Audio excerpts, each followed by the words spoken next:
Here's how to fix Roblox error code 2, which typically indicates a connection or cache issue.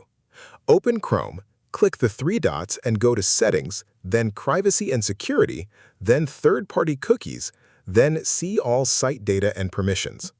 Type Roblox into the search bar and click the trash icon to clear all Roblox cache files. You will need to log back in afterwards, so have your credentials ready. Next, clear the local Roblox cache from your PC. Press Windows R, type %local app data %, and press Enter. Find and open the temp folder. Inside, look for the Roblox folder, right-click it, and delete it. After both steps, launch Roblox again. Clearing both the browser cache and the local temp folder together is more effective than doing just one. Error code 2 often comes from stale session data in either or both locations.